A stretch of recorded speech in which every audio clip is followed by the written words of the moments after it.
छत्तीसगढ़ में चुनाव से पहले सियासी दलों की गतिविधियां तेज हो गई हैं।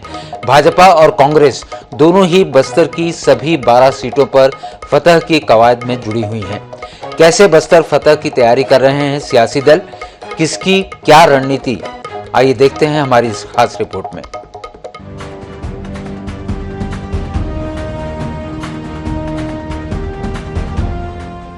कहते हैं कि छत्तीसगढ़ की सत्ता का रास्ता बस्तर से होकर गुजरता है।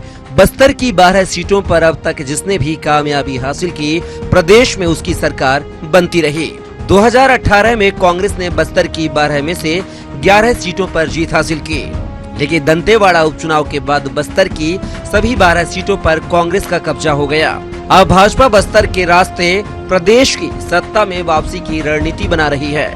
भाजपा के प्रदेश प्रभारी ओम माथुर बस्तर का दौरा कर रहे हैं। ओम माथुर बस्तर संभाग के बड़े नेताओं के साथ मंत्रणा कर रहे हैं। वहीं स्थानीय नेताओं और कार्यकर्ताओं से भी मुखातिब हो रहे हैं।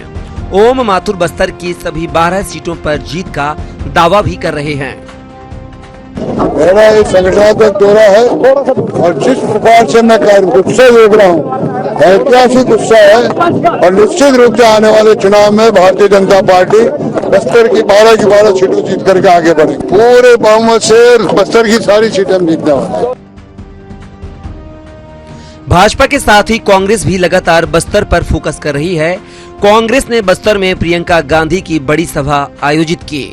जल्द ही वहां संभागीय बूथ समीक्षा बैठक भी होगी। कांग्रेस भी बस्तर की सभी 12 सीटों पर जीत हासिल करने के लिए अलग अलग रणनीति पर काम कर रही है।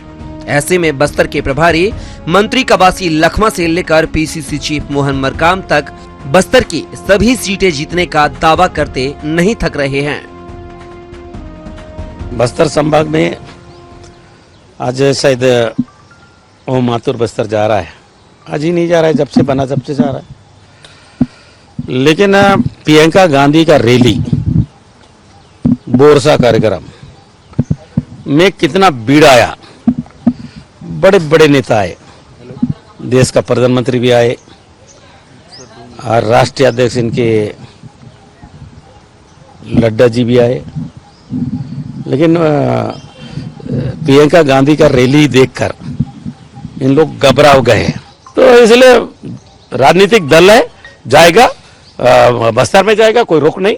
सुकमा जाएगा, जाने दो, कोई रोक नहीं। मैं बधाई देता हूँ, जाए, लेकिन कांग्रेस पार्टी मजबूत है। अक्सर कहा जाता है छत्तीसगढ़ में सत्ता का रास्ता बस्तर से होके गुजरता है। जिस भी राजनीतिक दल को बस्तर से सीटें मिलती है वो सरकार बनाने में सफल हो पाती है।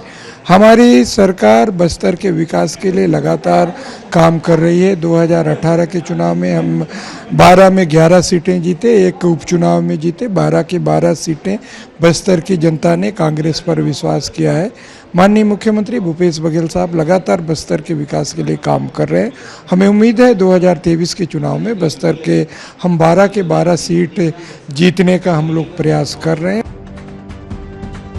बस्तर की सभी 12 सीटों पर अब तक सत्ताधारी दलों का कब्जा रहा है।